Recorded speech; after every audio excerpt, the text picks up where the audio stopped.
Hello everyone. So as per the last time हमने जो techniques देखी थी एयर पोल्यूशन जो कि उससे कम होता है, that was the two techniques. One is electrostatic precipitator and the scrubber. अब इन दोनों टेक्निक में क्या होता था, दोनों है वो कुछ ना कुछ पोल्यूटेड पार्टिकल्स है उनको रिमूव करती है, राइट। तो one which was electrostatic precipitator, उससे क्या होता था कि वो पार्टिकुलेट मैटर है उसको रिमूव करती है by the generating electric field around the particles. And the second one was scrubber, उसमें गैशियस इम्प्योरिटी से उसको रिमूव कर सकते थे हम, जैसे कि था SO2 यानी sulphur dioxide. Okay, so now next topic देखेंगे हम which is use of lead free petrol और डीजल। अब जैसे कि हमने बात की कि ज्यादा से ज्यादा एयर पोल्यूशन है वो व्हीकल्स की वजह से ही हो रहा है, तो व्हीकल में भी क्यों हो रहा है, because of this petroleum like petrol and diesel. तो वो हम कैसा यूज करेंगे, सो हम यूज करेंगे लेड फ्री।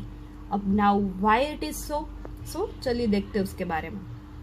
ओके, सो जो भी जितने भी व्हीकल्स होते हैं उसमें एक कैटालिटिक कन्वर्टर है वो फिट किया जाता है।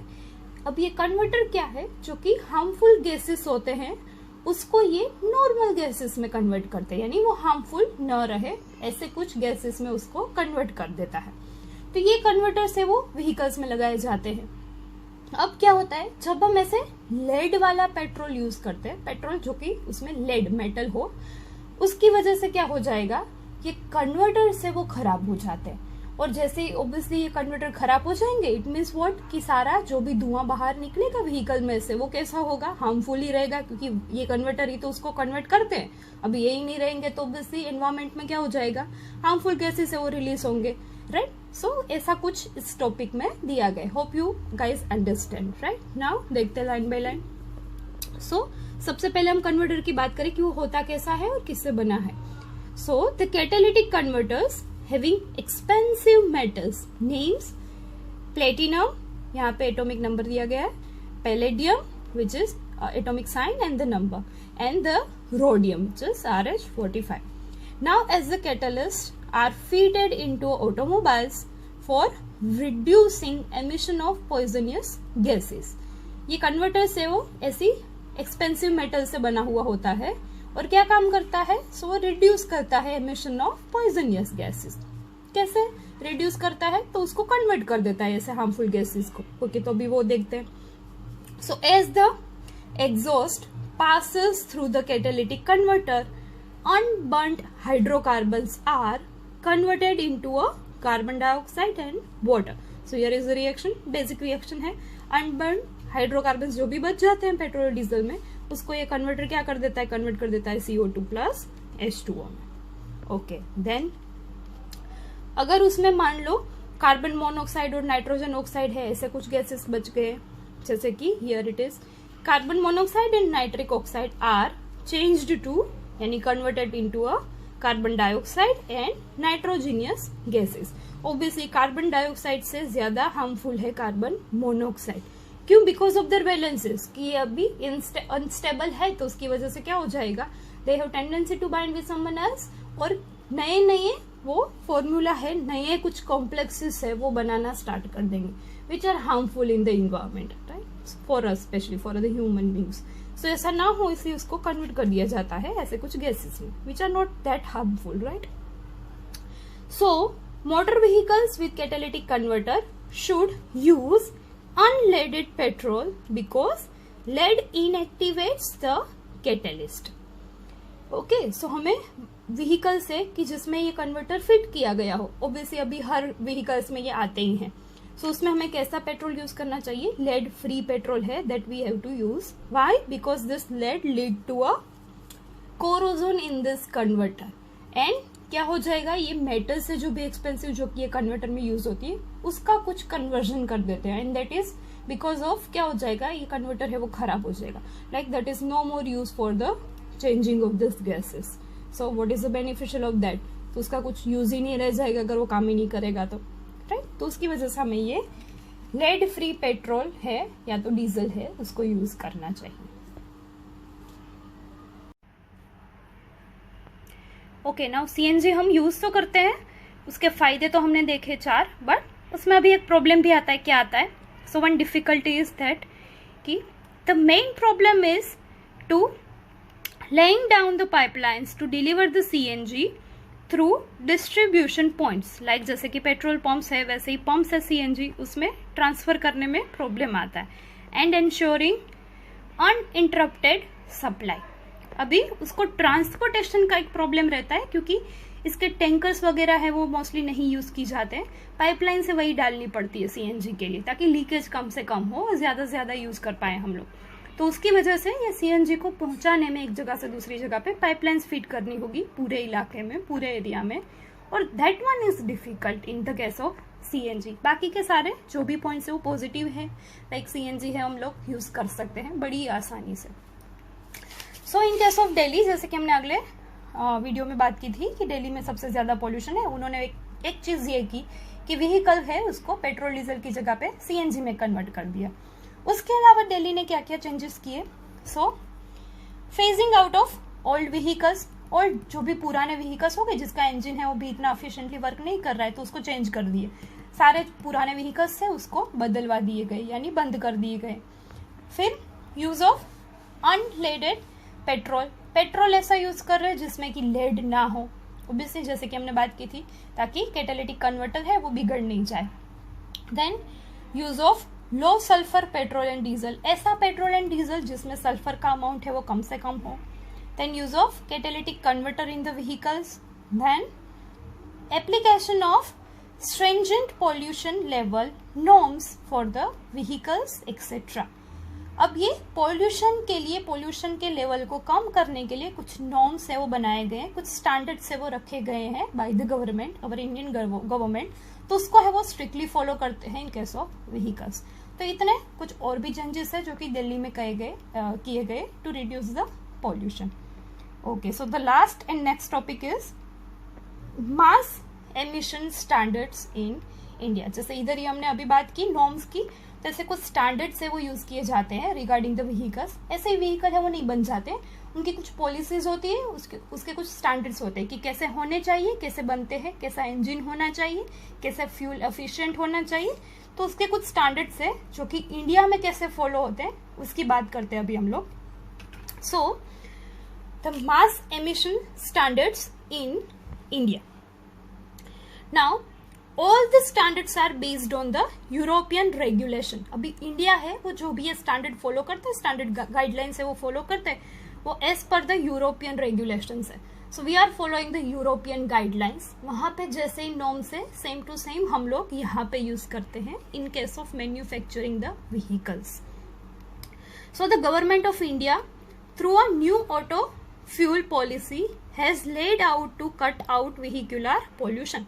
यह हमने इसलिए यूज की है ताकि हम व्हीक्यूलर जो भी पोल्यूशन है उसको कम कर सके. That is why we are using this mass emission standards. So mainly reduction of sulphur in aromatic content. ये हम क्यों कर रहे हैं? तो हम सल्फर को कम करना चाहते हैं एनवायरमेंट में रिलीज होने से, और दूसरा है एरोमेटिक कंटेंट यानी जो भी फ्रेग्रेंस है वो यूज की जाती है पेट्रोलियम में जिसकी वजह से कुछ स्मेल आती है हमें, right. That is because of this aromatic compound जो कि उसमें डाले हुए होते हैं. तो उसका भी कम से कम यूज हो और सल्फर है वो कम से कम यूज किया जाए, उसके लिए कुछ स्टैंडर्ड्स है वो फॉलो करती है गवर्नमेंट हमारी. ओके, सो यहाँ पे आपको एक एग्जाम्पल दिया है, जैसे कि example euro 3 norms. Now this euro 3 norms मतलब क्या है? जैसे कि हमने अभी बात की आगे कि यूरोपियन रेगुलेशन के बेस्ड यहाँ पे इंडिया में भी स्टैंडर्ड्स हैं. ओके, सो ये यूरो 3 नॉर्म्स है यानी यूरोपियन स्टैंडर्ड 3. तो वैसे 1, 2, 3, 4 एंड 5 है. अभी इंडिया में चल रहा है 6. जैसे कि आपको पता ही होगा कि हाल में जो भी व्हीकल है BS6 इंजन वाले अभी 2020 में ही बाहर मतलब उसको पब्लिश किया गया है, right, as you all know. तो ये BS6 क्या है? भारत स्टैंडर्ड 6. अभी ये भारत स्टैंडर्ड है वो सेम कैसा है? यूरोपियन स्टैंडर्ड जैसा, क्योंकि we are following the European standard. तो यूरोपियन स्टैंडर्ड 1 है, वैसे ही भारत स्टैंडर्ड 1 है. फिर हम लोगों ने सेकंड यूज किया भारत वालों ने, वो किसके बेसिस पे था? European standard 2. तो ऐसे आपको एक एग्जाम्पल दिया है यूरोपियन स्टैंडर्ड 3 का, कि उसमें कैसा था, क्या क्या गाइडलाइंस दी गई थी. तो सल्फर के बारे में था मेनली कि सल्फर है वो कितना होना चाहिए पेट्रोलियम में. So sulphur be control at 350 parts per million in diesel and 150 parts per million in petrol. तो पेट्रोल में है वो 150 ppm होना चाहिए और डीजल में 350 होना चाहिए, उससे ज्यादा सल्फर होना नहीं चाहिए. ये गाइडलाइन थी किसमें, यूरो 3 नॉर्म्स में. जैसे वैसा ही था हमारा BS3 भारत स्टेट और we can say Bharat stage 3. ठीक है, और ये दोनों हो गई सल्फर की बात पेट्रोल डीजल में. और aromatic hydrocarbons are to be contained at 42% in the concerned fuel. और जो भी कंसर्न फ्यूल है वेदर इट इज डीजल और पेट्रोल, उसमें सिर्फ 42% ही क्या होना चाहिए, aromatic hydrocarbon. So total fuel का 42% है वो उसमें होना चाहिए एरोमेटिक कंपाउंड्स, एरोमेटिक हाइड्रोकार्बन है वो उसमें होने चाहिए. तो ये कुछ नॉर्म्स है जिसमें ये इंफॉर्मेशन दी गई है which is the third norms, right, European 3 norms. और BS3 भी सेम ही है क्योंकि we are following the same guidelines as per the European. और अभी आपको एक टेक्स्ट बुक में कुछ डिटेल दी गई है, जैसे कि ऐसा कुछ टेबल आपको देखने को मिलेगा टेक्स्ट बुक में, जो कि हमारे नॉर्म्स के बारे में, इंडिया में जो भी नॉर्म्स यूज होते हैं व्हीकल के बारे में, उसके रिलेटेड कुछ इन्फॉर्मेशन दी गई है.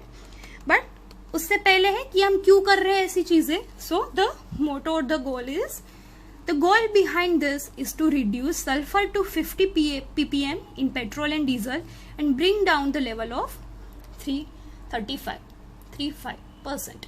ऐसा क्यों कि हमको सल्फर का लेवल है वो 35% और कम करना है, क्योंकि यहाँ पे पोल्यूशन बहुत ही ज्यादा है. जैसे कि हमने एक दिल्ली की केस स्टडी अभी अभी पढ़ी है, राइट. तो उसकी वजह से हमें सल्फर का अमाउंट है वो कम करना है, क्योंकि सल्फर डाइऑक्साइड गैस है वो सबसे ज्यादा harmful, dangerous as well as poisonous है to our human health. So उसको हमें इतना कम करना है, और इतना कम करने के लिए हमें 50 ppm जितना और लेवल है वो सल्फर का घटाना पड़ेगा. ओके, सो बात करते हैं ये एक टेबल की, जहां पे आपको दिया गया फर्स्ट है types of vehicle, then norms and the cities of implementation. तो जैसे कि पहला है 4 व्हीलर्स, यानी 4 व्हीलर्स के लिए क्या नॉर्म्स हैं. सो भारत स्टेज 3, ये कैसा होगा, यूरोपियन स्टैंडर्ड्स 3 के हिसाब से भारत स्टेज 3 है वो इंडिया फॉलो कर रही है. कब लागू हुआ ये, so through out the country since अक्टूबर 2010. 2010 में ये इसको अप्लाई किया गया इंडिया में अक्टूबर में, और पूरे कंट्री में ये यूज किया गया. भारत स्टेज 3 है वो. देन 4 व्हीलर्स के लिए BS4 कब यूज हुआ, सो ये 30 मेगा सिटीज में उसको पहले अप्लाई किया गया सिंस अप्रैल 2010. यहाँ पे आपको टेक्स्ट बुक में ऐसा रेशियो दिया गया, बट एक्चुअल में इट इज अप्रैल 2017. कि देखिए इधर आपको पहले ही दिया गया है स्टेज 3 है वो ऑलरेडी अक्टूबर 2010 में हुआ है. सो 4 कैन नॉट बी इन अप्रैल 2010, है ना, उससे पहले 4 कैसे यूज होगा. So it is actually April 2017. After this 3 wheeler जिसमें BS3 यूज किया गया था वो है through out the country since October 2010. And 2 wheelers में भी सेम, जब BS3 अप्लाई किया गया था पूरे कंट्री में इन द 2010. तो ऐसी कुछ इन्फॉर्मेशन आपको दी है just to make you understand people कि ऐसे स्टेजेस होते हैं जो कि व्हीकल में एक्ट किए जाते हैं और कहाँ कहाँ पे ये लागू किए गए. कई बार ऐसा होता है कि कुछ मेगा सिटीज में ही ये नॉर्म्स लागू किए जाते हैं, कई बार ऐसा होता है कि पूरे कंट्री में एक साथ लागू किया जाता है इस नॉर्म्स को. सो अभी हाल में इंडिया में चल रहा है BS6. सो 2 है, 3 है, 4 है, वो सारे अभी बंद हो गए. यानी ऐसे व्हीकल्स जो भी इस स्टेज को फॉलो कर रहे थे जिसके इंजन है वो, उनको बंद कर दिया गया. तो अभी जो भी नई गाड़ियां बनेगी वो सारी BS4 के बेसिस पे बनेंगी. तो ये पुराने टाइप के इंजन है वो अभी नए ऐसे कार में नहीं बन सकते हैं, वो कम्प्लीटली बैंड है क्योंकि we are now following the BS6. Okay, so जो भी पुरानी गाड़ियां हैं लाइक कार एंड ऑल, वो अभी वो लोग बेच सकते हैं, पुरानी चीजें बेच सकते हैं, बट नया मैन्युफैक्चरिंग है वो कोई भी कंपनी है वो नहीं कर सकती है स्टेजेस के हिसाब से. उनको इंजन है वो अभी BS6 के रूल्स के अकॉर्डिंग ही बनाना पड़ेगा, उसके अकॉर्डिंग ही फ्यूल एफिशिएंसी उनको रखनी पड़ेगी, क्योंकि now BS6 in the market. Okay, so this are the some information regarding the Bharat Stage 3 which are use for the mass emission standards in India. अब सबसे पहले ये चीज यूज की गई थी इन द 2000। सो ये सारे ऐसे व्हीकुलर नॉर्म्स है वो 2000 से स्टार्ट किए गए हैं। पहला था, दूसरा आया, फिर तीसरा आया Bharat stage 3, then 4th, 5th and right now 6th also is in market right now. Okay, so ऐसे नॉर्म्स है वो 2000 से स्टार्ट किए गए और ये सारे नॉर्म्स है वो किसके बेसिस पे हम लोग यूज करते हैं? So that is for the European regulations. Okay, तो यूरोपियन रेगुलेशन को हम लोग फॉलो करते हैं और ऐसे व्हीकल्स और पेट्रोलियम है उसको यूज किया जाता है। So the next topic is controlling vehicular air pollution, a case study of Delhi। Now, जैसे कि हमें पता ही है कि एयर पॉल्यूशन है वो ज्यादा से ज्यादा बढ़ रहा है because of the vehicles, automobiles.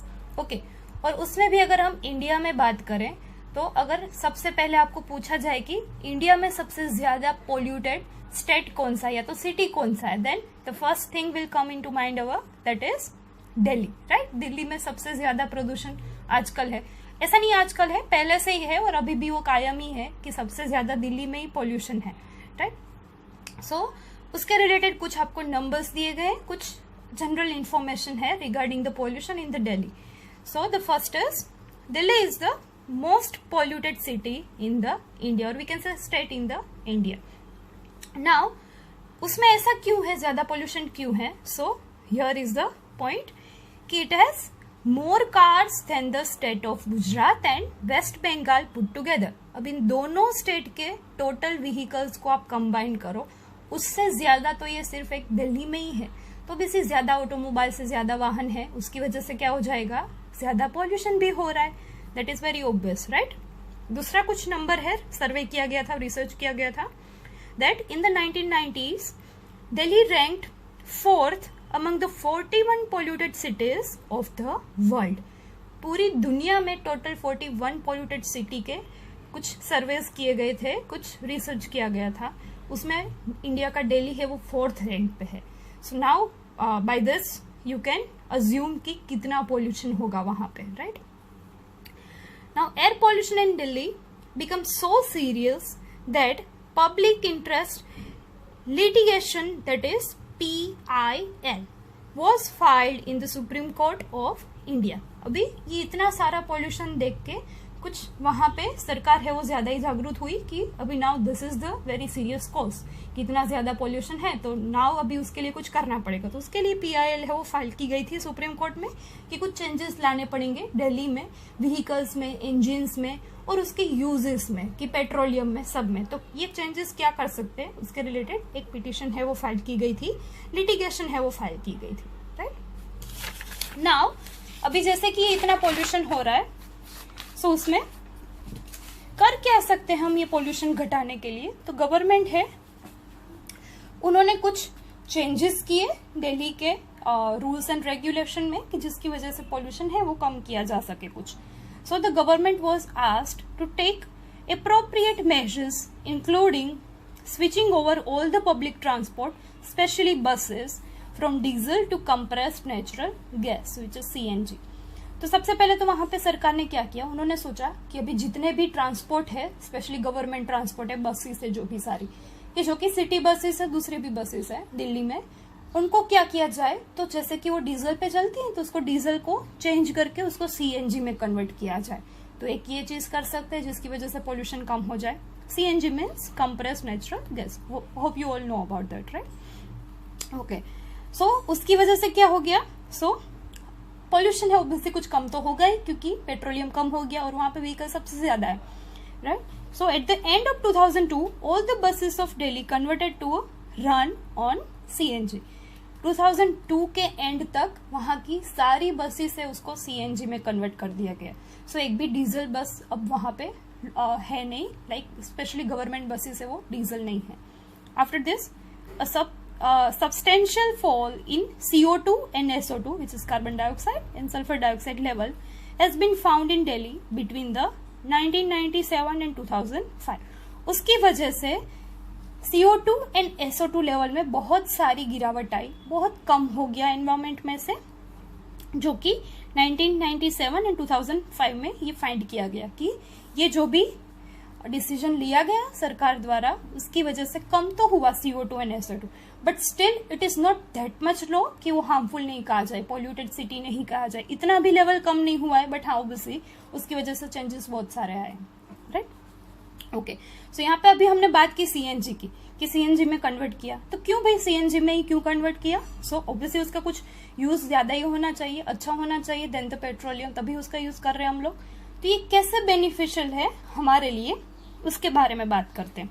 Okay, so the question can be arise why CNG is better than the diesel. तो सबसे पहला पॉइंट है जो कि हम कह सकते हैं कि CNG है वो पूरा ही बर्न्ड होता है, यानी वो बिना यूज किया हुआ कुछ पार्ट उसका हाफ पोर्शन या कुछ भी रह नहीं जाता है, जैसे कि पेट्रोलियम में होता है कि हाइड्रोकार्बन्स है वो पूरी तरह से बर्न नहीं होते हैं। सो व्हीकल में ये कुछ अमाउंट में बच जाते हैं बिना यूज हुए, बिना बर्न हुए, राइट। तो ऐसे CNG में नहीं होता है। सो the first point is CNG Burns most efficiently and very little of it is left unburned, वो पूरा ही यूज हो जाता है ऑलमोस्ट। सेकंड पॉइंट है it is cheaper than the petrol and diesel, सस्ता भी है तो लोग उसको एफिशिएंटली यूज कर सकते, सस्ता है तो वो सबको ही यूज करने के लिए पॉसिबल है। थर्ड थिंग, इट इज और we can say it can not be siphoned off by the thieves, यानी चोरों के साथ चोर उनको चोरी नहीं कर सकते हैं। जैसे कि अभी ये पेट्रोलियम है तो आप लोगों ने सुना ही होगा बहुत सारे टैंकर से उसको चोरी कर लिया जाता है, मतलब सीधा ही वाल्व खोल के they can use that petroleum, right. But ये तो क्या है, गैस है, गैस फॉर्म में होता है, CNG है वो, तो उसको ऐसे ही जो ट्रांसपोर्टेशन जो भी उसका होता है उसमें बीच में से कहीं उसको लीक करके ले नहीं सकते, क्योंकि जैसे ही वो ट्रांसफर करेंगे एक कुछ मशीन में से या कुछ बैरल वगैरह में से एक में से दूसरे में ट्रांसफर करने जाएंगे तो ऑब्वियसली ये गैस है वो एनवायरमेंट में रिलीज हो जाएगा, तो उसको आसानी से चोरी भी नहीं किया जा सकता, जैसे कि पेट्रोलियम की चोरी होती है बहुत सारी, right. So it can not be siphoned off by the thieves, right, चोर उनको चोरी नहीं कर सकते। And the last point is it can not B adulterated like petrol and diesel. अब ये एडल्ट्रेशन आपने सुना ही होगा, भेड़सेड़ जिसको हम बोलते हैं, तो उसमें ऐसे मिक्सिंग नहीं किया जा सकता है। पेट्रोल डीजल में जैसे होता है वैसे ही गैस में, ओब्वियसली गैस है वो थोड़ी मिक्स होंगे दूसरे के साथ, तो इसको मिक्सिंग भी नहीं किया जाता है, यानी प्योर फॉर्म में हमें मिलता है CNG। ये पेट्रोलियम की तरह उसमें एडल्ट्रेशन नहीं होता है, मिक्सिंग कुछ नहीं होता है, दूसरी अशुद्धियां उसमें नहीं ऐड की जाती है, तो प्योर फॉर्म में ही मिलता है जो भी हमें CNG मिलता है। So these are the four basic points by which we can say CNG is more beneficial than the petrol and diesel.